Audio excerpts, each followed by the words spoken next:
علی بھی اگلا سوال ہے، عموماً اہل تشیع علماء کی جانب سے نوحہ اور ماتم کی دلیل میں سیدنا یعقوب علیہ السلام کے گریہ کی مثال دی جاتی ہے، اور سیدنا حمزہ ابن عبد المطلب پر نبی صلی اللہ علیہ وسلم کے حکم پر عورتوں کے نوحہ سے دلیل پکڑی جاتی ہے۔ اس حوالے سے فرقہ واریت کی لعنت سے بالا تر ہو کر علی بھائی کا موقف کیا ہے؟ دیکھیں جی، نوحہ والا ایشو چھوٹا ہے اصل میں، جو ہمیں شیعہ سے اختلاف ہے نا اس طرح کے مصائب کی ایکٹیویٹیز میں، ویسے تو میجر اختلاف تو عقیدہ امامت کے اوپر ہے جی، اس پہ آپ میرا کلپ دیکھ لیں۔ جو چھوٹی موٹی بدعات ہیں نا، ان میں اصل اختلاف ہمارا نوحے کے اوپر نہیں ہے، اصل اختلاف ہے ماتم، چھریاں مارنے، زنجیریں مارنے کے اوپر ہے۔ جو میں نے ان کو خود بتایا ہے کہ اللہ کے بندو تم جا کے اپنے خود گھر کی خبر لو، مفتی اعظم ایران خامنائی صاحب نے فتویٰ دیا ہے کہ یہ چھریاں مارنا، اپنے آپ کو زخمی کرنا، یہ حرام ہے۔ صحیح۔ اب اور کیا میں آپ کو لا کے فتویٰ دوں؟ اور یہ تو زندہ اماموں کی تقلید کرتے ہیں، اپنے مرجع کو مانتے ہیں، تو آپ ان کی بات مانیں۔ یہاں آپ نے کیا کچھ کیا ہوا ہے؟ یقین کریں، میں پچھلی دفعہ محرم کے دنوں میں سول ہاسپٹل میں وہ میرے بچے کو کچھ لگی تو میں لے گیا علاج کے لیے، تو وہاں ایک نوجوان 18-20 سال کا لایا گیا، تو اس کی کمر کے اوپر نا کافی سارے نشانات تھے، تو وہ اس کے اوپر ٹانکے لگا رہے، تو میں نے پوچھا ہی کیا ہوا ہے، تو وہ جی زنجیر، وہ چھریاں مار کے زنجیر زنی کر کے ہے۔ تو مجھے اتنا ترس آیا کہ یار اس بیچارے نے تو ثواب سمجھ کے یہ کام کیا ہے، اور وہ جس طریقے سے اس کو وہ ٹریٹ کر رہے تھے، مطلب ایک چیز دوسری جگہ لگا رہے ہیں، کوئی ہیپاٹائٹس کا مریض آیا ہوا ہے اور اس کا وہ سوئی کھبو دیتے ہیں تو وہ مریض بن جاتا ہے، اور ایک آگے معاملہ شروع ہو جاتا ہے۔ رہا ان کا یہ کہنا کہ حمزہ ابن عبد المطلب کے لیے نبی علیہ السلام نے نوحہ کروایا تھا، تو ہم کب انکاری ہیں اس کے؟ بالکل کروایا تھا۔ یہ اس وقت کی بات ہے جب نوحہ ابھی حرام نہیں تھا۔ اس سے بڑی چیز شراب والے واقعات ملتے ہیں صحابہ کرام کے بارے میں، بعد میں جب شراب حرام ہوگی تو معاملہ ختم۔ جی، تو یہ بھی چیز پہلے تھی غزوہ احد کے موقع پر، بالکل ٹھیک۔ بعد میں نبی علیہ السلام کی احادیث ہیں، بخاری مسلم میں درجنوں احادیث ہیں کہ نبی علیہ السلام نے فرمایا جو عورت نوحہ کرتی ہے کسی میت کے اوپر، اگر بغیر توبہ کے مر گئی تو قیامت والے دن گندک کا لباس اس کے اوپر پہنایا جائے گا۔ پھر صحیح مسلم کی حدیث ہے میری امت یہ 4 جاہلیت کے کام کبھی نہیں چھوڑے گی۔ نمبر 1 حسب اور نسب پہ فخر کرنا، نمبر 2 دوسرے کے نسب میں تان کرنا، نمبر 3 ستاروں کے ذریعے فال نکال کے بارش طلب کرنا، اور نمبر 4 نوحے کرنا۔ نوحے کی ڈیفینیشن یہ ہے کہ چیخو پکار کرتے ہوئے کسی مردے کی تعریف بیان کرنا۔ اگر کوئی ویسے نوحہ کرے اور چیخو پکار نہ کرے اور ایون نوحے میں رو بھی پڑے، ہم اسے غلط نہیں سمجھتے۔ المعجم الکبیر طبرانی کے اندر موجود ہے، میں نے اپنے پمفلٹ میں بھی ڈالا ہے کربلا والے میں، کہ سیدنا ام سلمہ نے جنوں کا نوحہ خود سنا تھا حضرت حسین ابن علی کی شہادت کے اوپر۔ وہ نوحہ یہ نہیں تھا یہ جو جعلی واقعہ، اور یہ نوحے تو ہوتے نہیں، یہ تو استمداد کر رہے ہوتے ہیں، استغاثے پڑھ رہے ہوتے ہیں، اور انہوں نے حضرت حسین کو ایک مظلوم شخصیت کے طور پہ پریزنٹ کیا ہے۔ میں یعنی ماڈرن شیعہ کا سب سے بڑا جرم یہ سمجھتا ہوں، اور یہ میں نہیں کہہ رہا ہوں، سید جواد نقوی صاحب حفظہ اللہ تعالیٰ، خود جو شیعہ کے اس وقت امام ہے پاکستان میں، ان کی ویڈیوز موجود ہیں، انہوں نے کہا کہ مجھے بچپن سے شیعہ خاندان سے جس حسین کا تعارف ہوا وہ تو ایک مظلوم ہے جس کے ساتھ ظلم ہوا ہے، جبکہ کتابوں سے مجھے اس حسین کا تعارف ہوا ہے جس سے زیادہ دلیر شخصی کوئی نہیں ہے۔ بے شک اصل میں حسین ابن علی علامت ہے دلیری کی، مظلومیت کی نہیں، دلیری کی علامت ہے۔ ان لوگوں نے پکڑ کے یہ کیا سے کیا بنا دیا۔ اور یہ تو نوحہ اگر کوئی تعریفی جملے کے رو بھی لے ہمیں کوئی حرج نہیں۔ میرا تو یوٹیوب پہ کلپ لاکھوں لوگوں نے دیکھا ہے، سوگے حسین اور غم حسین میں فرق۔ ہم کہتے ہیں سوگے حسین نہیں ہے، غم حسین قیامت تک رہے گا۔ میں نے احادیث سے پیش کی ہیں چیزیں، میں آج اس ٹاپک کی طرف نہیں جاتا۔ اصل میں ہمیں اختلاف ہے اس ماتم کے ساتھ، اور یہ جو دلائل پکڑ رہے ہیں اس میں کوئی ماتم نہیں عورتوں نے کیا تھا۔ اور یہ مجھے پتہ ہے ایک شیعہ عالم ہے، میں ذاتی طور پر ان کی بہت قدر کرتا ہوں، شہنشاہ نقوی صاحب حافظہ اللہ تعالیٰ، ٹھیک ہے، یہ حافظہ اللہ آپ کسی کو بھی دعا دے سکتے ہیں۔ تو انہوں نے یہ بات کی ہے، اور انہوں نے یعنی مجھے بڑا افسوس ہوا قرآن سے آیات پڑھ کے نا، سورہ یوسف سے، حضرت یعقوب علیہ السلام جو افسوس کرتے تھے یوسف علیہ السلام کے لیے، وہ تو اس میں الفاظ ہیں، وہ ہائے یوسف کہتے تھے، اور یوسف افسوس یوسف کے اوپر، اور یوسف کو یاد کر کے روتے تھے حتیٰ کہ ان کی بینائی چلی گئی۔ اس کے ساتھ انہوں نے ساتھ خود کہانی جوڑ لی کہ ایک ہاتھ یہاں مارتے تھے ایک یہاں مارتے تھے، تو ہم یہاں مار لیں تو کیا ہے؟ یہ قرآن کی کس آیت میں لکھا ہوا ہے؟ جی، یعنی یہ آپ کہانیاں کہانی بند کریں، سورہ یوسف کھول کے خود 80 نمبر آیت سے آنورڈ پڑھ لیں، پارہ نمبر 12 کے اندر، اور مجھے بتائیں کہ کہاں لکھا ہے کہ وہ ماتم کرتے تھے۔ ہوتا یہی ہے کہ آدھا سچ بڑا خطرناک ہوتا ہے، آدھا تو سچ ہے، سر ہم بھی غم کر رہے ہیں، اور میں تو بہت بڑی بات کرتا ہوں، دنیا کا بڑے سے بڑا شیعہ آ کے مجھ سے اگر محبت اہل بیت ایکسچینج کرنا چاہے نا، تو میں جو اہل بیت کے لیے محبت رکھتا ہوں نا، میں کبھی بھی اس کے ساتھ ایکسچینج نہ کروں، میرے پاس اس سے بڑھ کے ہے، مجھے کسی سے سرٹیفکیٹ لینے کی ضرورت نہیں۔ لیکن قرآن و سنت میں تو آپ تعریف نہ کریں، توحید کا جنازہ تو نہ نکالیں، اپنی طرف سے تو چیزیں بیان نہ کریں، نوح میں استغاثے تو نہ کریں، امداد تو نہ مانگیں، اور وہ اس واقعے سے جو سہارا لیتے ہیں قرآن کھول کے خود پڑھ لیں، کوئی ماتم نہیں اس کے اندر لکھا ہوا، خام خواہ نکالتے ہیں۔ نوحے میں بھی ہمیں صرف اس نوحے سے اختلاف ہے جس میں چیخ و پکار کی جائے، آوازیں بلند کی جائے۔ اگر تعریفی کلمات کوئی کہتا ہے، حضرت حسین ابن علی پہ مرثیہ پڑھے، نوحہ پڑھے، ہمیں کوئی اعتراض نہیں ہے۔ ہم نے خود اپنے شعیب بھائی سے یہاں پڑھوایا تھا، سید نے کربلا میں وعدے نبھا دیے ہیں، تو یہ تو اہل سنت کے ہاں بھی چل رہا ہوتا ہے، ہمیں تو کوئی اعتراض نہیں ہے اس کے اوپر۔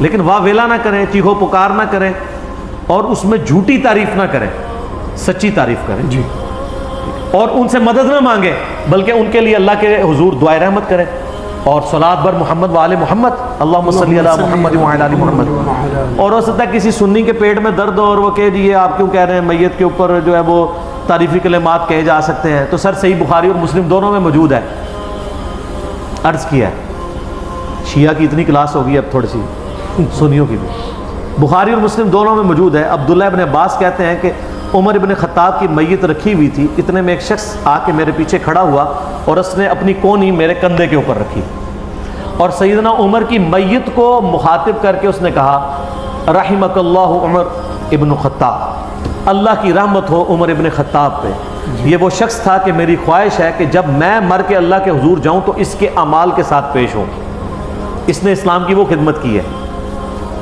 اور میں نے بارہا رسول اللہ سے سنا تھا صلی اللہ علیہ وآلہ وسلم، میں ابو بکر اور عمر داخل ہوئے، میں ابو بکر اور عمر نکلے، میں ابو بکر اور عمر نے یہ کیا، مجھے امید تھی کہ اے عمر تم اپنے ان دو ساتھیوں کے ساتھ جا کے ملو گے۔ کون دو ساتھی؟ رسول اللہ صلی اللہ علیہ وآلہ وسلم اور سیدنا ابو بکر رضی اللہ تعالیٰ عنہ وعلیہ السلام۔ تو مجھے امید تھی، یہ تعریفی جملے بولے جا رہے ہیں کہ میں تمہارے مال کے ساتھ اللہ کے حضور آنا چاہتا ہوں، اللہ تم پر رحم کرے، تمہارے بارے میں حضور کہا کرتے تھے، یہ سارے تعریفی کلمات ہیں نا، اور میت پہ ہے نا جی۔ تو عبداللہ ابن عباس کہتے ہیں میں نے یوں مڑ کے دیکھا تو وہ علی ابن ابی طالب تھے جو نوحہ پڑھ رہے تھے۔ یہ نوحہ کا لفظ میں نے استعمال کیا، تعریفی کلمات میت کے اوپر۔ ہاں ایگزیجریشن نہ ہو، وہ تو بخاری مسلم میں حدیث ہے کہ لوگ جو ہیں میت پہ نوحے پڑھ رہے ہوتے ہیں اور اس میت کو عذاب ہو رہا ہوتا ہے، کیوں؟ وہ میت اس قابل ہی نہیں ہوتی کہ اس کی وہ تعریف بیان کی جائے، ٹھیک ہے۔ نبی علیہ السلام کی میت میں بھی صحیح بخاری میں آتا ہے، حضرت ابوبکر جب حجرہ عائشہ میں داخل ہوئے تو یہاں پہ بوسہ دیا ماتھے پہ اور کہا یا رسول اللہ آپ پہ اللہ دو موتیں جمع نہیں کرے گا، ایک موت آپ کا مقدر تھی وہ آ چکی، اب آپ ہمیشہ کی زندگی میں، آخرت کی زندگی میں۔ روئے حضور کی زندگی میں بھی، بعد میں بھی لوگ کہتے تھے میرے ماں باپ کو قربان، نبی صلی اللہ علیہ وسلم پہ تعریفی کلمات کہتے تھے، ایسے ایسے الفاظ استعمال کرتے تھے۔ لہٰذا جس چیز سے ہمیں اختلاف ہے وہ یہ ہے۔ اور میں سوگ حسین کے اوپر بھی تھوڑا سا عرض کر دوں، اس میں دیکھیں سوگ تو 3 دن ہے، بخاری مسلم میں حدیث ہے جو عورت اللہ اور یوم آخرت پہ ایمان رکھتی ہے اس کے لیے جائز نہیں کہ وہ 3 دن سے زیادہ سوگ کرے سوائے اپنے خاوند کے مرنے پہ، وہ بھی 4 مہینہ 10 دن۔ غم حسین الگ چیز ہے جی، غم حسین تو سنت ہے، اس کی مثال صحیح بخاری سے لیں، حمزہ ابن عبد المطلب کو قتل کس نے کیا تھا؟ واشی۔ فتح مکہ پہ واشی کو پیش کیا گیا کہ اس کی توبہ قبول کریں، نبی علیہ السلام نے بلا کے پوچھا واشی یا رسول اللہ، قاتل حمزہ یا رسول اللہ، واشی تیرا اسلام قبول ہے لیکن کیا تو ایسا کر سکتا ہے کہ مجھے اپنی شکل نہ دکھا، مجھے اپنا چچا یاد آتا ہے۔ کسی نے نہیں کہا یا رسول اللہ سوگ تو 3 دن ہوتا ہے، چچا کو مرے ہوئے 5 سال ہو چکے ہیں، جی، غزوہ احد 3 ہجری میں، فتح مکہ 8 ہجری میں، آپ 5 سال تک حمزہ کو نہیں بھولیں، حمزہ کو کیسے بھول سکتے؟ حمزہ بھائی بھی تھا حضور کا، دودھ پیتا، چچا بھی تھا۔ اور میں آج آپ کو ایک بڑی پوائنٹ کی بات کروں، اگر حضور کی وفات کے وقت حضرت حمزہ ابن عبد المطلب زندہ ہوتے، خلیفہ اول انہوں نے بننا تھا، اس کی دلیل لے لیں۔ بخاری و مسلم کی حدیث کھول کے دیکھیں، غزوہ بدر میں مسلمانوں کی فوج کا سپہ سالار کون تھا؟ حمزہ، نہ ابو بکر، نہ عمر، نہ عثمان، نہ علی. اور غزوہ احد میں سیدنا حمزہ. ٹھیک ہے، تو نبی علیہ السلام کو اسی لیے ان لوگوں کی قربانیوں کا یعنی دل میں تھا غم کہ انہوں نے قربانیاں دی ہیں. اسی لیے بخاری مسلم میں آتا ہے نا، اپنی وفات سے 1 مہینہ پہلے آپ نے شہداء احد پہ دوبارہ نماز جنازہ پڑھی. 1 مہینہ پہلے اپنی وفات سے. اور آپ نے وہاں صحابہ کو خطبہ دیا. آپ نے فرمایا کہ میں تمہارا پیش رو ہوں، میرا ممبر اس وقت حوض کوثر پہ لگا ہوا ہے. دیکھنا مجھے اپنے بعد تم سے یہ خطرہ نہیں ہے کہ تم میرے بعد دوبارہ سے بت پرستی شروع کر دو، لیکن مجھے یہ ڈر ہے کہ دنیا کے خزانے تمہارے پہ کھول دیے جائیں گے، پھر تم دنیا کی محبت میں ایک دوسرے سے قتل و غارت میں مبتلا ہو کر تباہ و برباد ہو جاؤ گے جس طرح اگلے لوگ ہو گئے. کیونکہ حضور نے بتایا کہ یہاں پہ وہ لوگ دفن ہیں جن کی قربانیوں کا پھل تم کھاؤ گے. یار حمزہ نے تو پھل نہیں کھایا نا رومن اور پرشین امپائر کا. سیدنا یاسر اور سیدہ سمیہ نے تو پھل نہیں چکھا نا. انہوں نے تو اسلام میں مشکل وقت گزار کے تو تکلیفیں سہ کے دنیا سے چلے گئے نا. پھل تو بعد والے لوگوں نے چکھے ہیں نا. تو حضور نے اس لیے قبرستان میں خطبہ دیا تھا، دیکھنا کہ میرے بعد ایسے معاملات ہو جائیں گے. تو وہ بخاری کی حدیث میں آتا ہے کہ آپ نے فرمایا مجھے اپنی شکل نہیں دکھانی. پوری زندگی باشی حضور کے سامنے نہیں آیا. پھر اللہ نے اس پہ کرم کیا کہ جب مسیلمہ کذاب نے دعویٰ نبوت کیا تو اس کا قتل بھی واشی کے ہاتھوں ہوا. تو وہ کہا کرتے تھے کہ میں نے اسلام کے بہترین شخص کو قتل کیا، بہت بڑا جرم تھا. اللہ نے کمپنسیشن میری کر دی کہ میں نے اسلام کے بدترین دشمن کو بھی میں نے قتل کیا ہے، مسیلمہ کذاب کو، جس نے جھوٹے دعوے نبوت کیا تھا. نبی علیہ السلام حریص علیکم بالمؤمنین رؤوف الرحیم ہے. اس کے باوجود کہہ رہے ہیں واشی مجھے شکل نہیں دکھانی. اچھا مجھے بتائیں، انسان کو اپنے چچا سے زیادہ محبت ہوتی ہے یا اپنی اولاد سے؟ چچا کے قاتلوں کی شکل حضور دیکھنا نہ چاہیں، اور حضور کی اولاد کو جنہوں نے قتل کیا ہے ان کے آپ قصیدے پڑھتے ہیں؟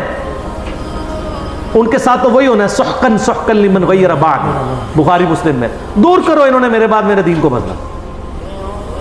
یہ تو حوض کوثر پہ جا کے پتہ چلے گا. جی. تو میں نے اس میں بولا تھا کہ سوگ حمزہ ختم ہو چکا تھا، غم حمزہ باقی تھا. وہ حضور کی زندگی میں ان کے ساتھ غم پرماننٹلی اٹیچ رہا. اور سر اس کو تو چھوڑ دیں، صحیح بخاری مسلم میں حدیث ہے، سیدہ عائشہ کہتی ہیں کہ میں حضور کی بیویوں میں سب سے زیادہ جس سے رشک حسد کرتی تھی نا وہ خدیجہ تھی. حضور علیہ السلام جب بھی کوئی بکری بھی ذبح کرتے تو حضرت خدیجہ کی سہیلیوں کو بھجوایا کرتے تھے ان کی وفات کے بعد. تو میں کہا کرتی تھی یا رسول اللہ جیسی خدیجہ جیسی کوئی عورت ہی نہیں ہے. آپ فرمایا اس نے میرا اس وقت ساتھ دیا جب میرے ساتھ کوئی نہیں تھا، اپنے مال کے ذریعے، اپنی قربانیوں کے ذریعے.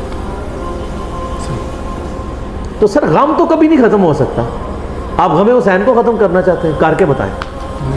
جناب 900 سال تک ممبر آپ کے قبضے میں رہے ہیں، تینوں براعظم آپ کے قبضے میں رہے ہیں، لیکن آپ آل امیہ اور آل عباس کی بدماشیوں کو چھپا نہیں سکے. آج ہر طرف حسین حسین ہی ہے الحمدللہ، اور دن بہ دن بڑھ رہی ہے. ہماری ویڈیو سے پہلے کیا حال تھا، اب تو سب لوگ کانفیڈنس لوز کر چکے ہیں. اب تو وہ کہہ رہے ہیں خدا کے لیے یزید سے ہمیں لانتیں کروا لیں، یزید کے ابا جی کو چھوڑ دیں. اب ہاتھ پاؤں پکڑنے پہ آ گئے ہیں. اب یزید تو ڈسکس ہونا ہی بند ہو گیا، کیونکہ ہم نے بتایا کہ اصل بندہ کون ہے، اصل مسئلہ کیا ہے، ٹوٹی کمند کہاں. تو غم حسین باقی ہے. مسند احمد میں حدیث ہے، غم حسین حضور نے زندگی میں بھی کیا. علی بن ابی طالب کہتے ہیں میں حضور کے پاس حاضر ہوا، آپ نے حسین بن علی کو گود میں اٹھایا، زاروں قطار رو رہے ہیں. میں نے کہا یا رسول اللہ میرے ماں باپ آپ پہ قربان، یہ آپ کی حالت کس نے کی ہے؟ اور یہ حدیث سٹارٹ کہاں سے ہوتی ہے؟ مولا علی جو ہیں وہ جنگ نہروان کے لیے جا رہے ہوتے ہیں، نینوا نامی جگہ پہ، صحیح حدیث ہے مسند احمد کی. تو آپ نا وہاں کہتے ہیں اصبر یا ابا عبداللہ، اے ابو عبداللہ صبر کرنا. تو ساتھی پوچھتا ہے کہ حضرت علی آپ کس سے باتیں کر رہے ہیں؟ تو حضرت علی حضرت حسین سے باتیں کر رہے ہوتے ہیں، حالانکہ حسین ساتھ نہیں تھے، لیکن ایک نعرے کے طور پہ کہ میرے بچے صبر کرنا. تو انہوں نے کہا کہ مجھے یہاں پہ حضور کی ایک حدیث یاد آئی ہے، کیونکہ اسی جگہ کے بارے میں نبی علیہ السلام نے مجھے بتایا تھا. ایک دن میں آپ کے گھر داخل ہوا، حسین بن علی کو گود میں اٹھایا، میں چھوٹا سا بچہ ہے 3-4 سال کا. آپ رو رہے ہیں. میں نے پوچھا یا رسول اللہ آپ کو کس نے غمگین کیا؟ تو فرمایا ابھی ابھی جبرائیل علیہ السلام میرے پاس آئے تھے, انہوں نے مجھے بتایا کہ آپ کی امت حسین کو قتل کر دے گی فرات کے کنارے, اور میری خواہش پہ جبرائیل نے یوں ہاتھ مار کے مجھے کربلا کی سرخ مٹی بھی دکھائی, جس کی وجہ سے میں غمزدہ ہو گیا اور میرے آنسو نکلے. ابھی واقعہ ہوا نہیں ہے, واقعہ ہونا ہے 50 سال بعد. جی غم حسین پہلے ہے. اور واقعے کے وقت کیا ہوا ہے وہ بھی مسند احمد میں متواتر حدیث ہے. ابن عباس کے 8 شاگردوں نے یہ روایت کی ہے. شیخ البانی, شیخ زبیر علی دونوں نے صحیح کہا ہے, اہل حدیث بھی صحیح مانتے ہیں.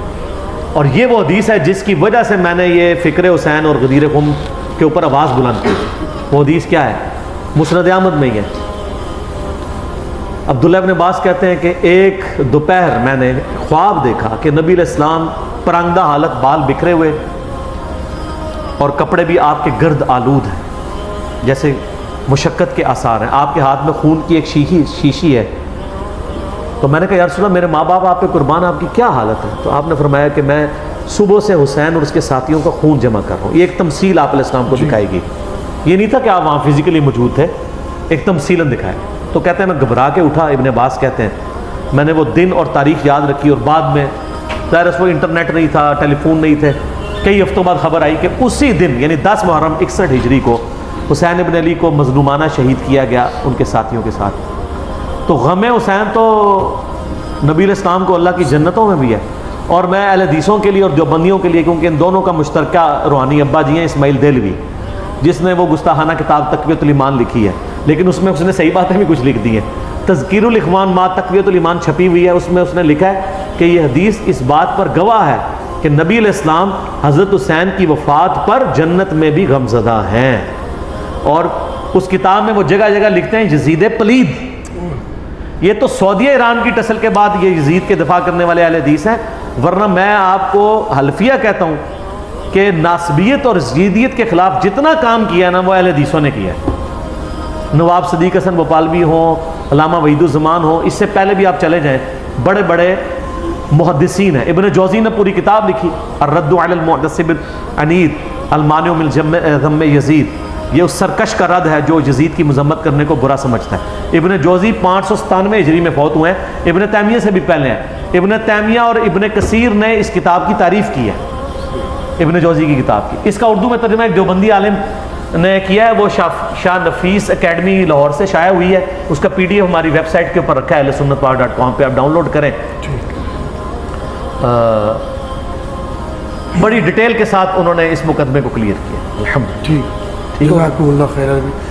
مودودی صاحب نے جو کچھ لکھا ہے وہ سب کچھ احادیث کی روشنی میں لکھا ہے, اور میں نے اس کے دفاع کے اوپر ایک ریسرچ پیپر بھی لکھ دیا جناب. یہ واقعہ کربلا کا حقیقی پس منظر 72 صحیح الاسناد احادیث کی روشنی میں. 72 کا ٹائٹل میں نے شہدائے کربلا کی نسبت سے لیا ہے, ورنہ احادیث میں 200 سے زیادہ ہیں. اکثر احادیث بخاری اور مسلم سے ہیں. پورا سنیت کا مقدمہ پیش کیا ہے حضرت عمر کی شہادت سے لے کر شہادت حسین علیہ السلام تک, اور اس میں اکثر احادیث بخاری مسلم سے ہیں. اور مین بڑے بڑے ٹاپکس کور کیے ہیں کہ خلفائے راشدین کون ہیں, اس کے بعد پھر حضرت عثمان کی شہادت کے جعلی اسباب نہیں اصلی اسباب کیا تھے, جنگ جمل صفین نہروان, اس کے بعد حضرت معاویہ کا دور ملوکیت, پھر صلح حسن والا معاملہ بھی, اور یزید کی ولی عہدی, اور الٹیمیٹلی حسین ابن علی کی مظلومانہ شہادت. یہ سب ٹاپکس میں نے کور کیے ہیں. اس کو آپ سافٹ کاپی ہماری ویب سائٹ ahlusunnatwal.com سے ڈاؤن لوڈ کر سکتے ہیں فریلی, اور ڈاک میں بھی آپ فری کاپی. یہ ریسرچ پیپر اور اس کے علاوہ 8 ریسرچ پیپر اور ہیں, 9 ٹوٹل, اور 3 اذکار کارڈ ہیں. صبح و شام کے سنت اذکار, فرض نماز کے بعد کے سنت اذکار, اور جادو ٹونا وبائی امراض اور قدرتی حادثات سے بچنے کے سنت اذکار. یہ آپ 12 کا پیکج فری ہم بھیجتے ہیں اللہ کے فضل سے. صبح 9 سے لے کر مغرب تک ہمارا فون نمبر کھلا ہوتا ہے اکیڈمی کا, +92 321 5900 نمبر ہے. پاکستان میں کریں گے تو 0321 5900 رابطہ کریں, اور ٹیکسٹ میسج بھیج کے آپ مفت ایک اپنا سیٹ منگوا سکتے ہیں. انشاءاللہ تعالیٰ آپ پڑھیں تو آپ کو حقائق پتہ چلیں گے.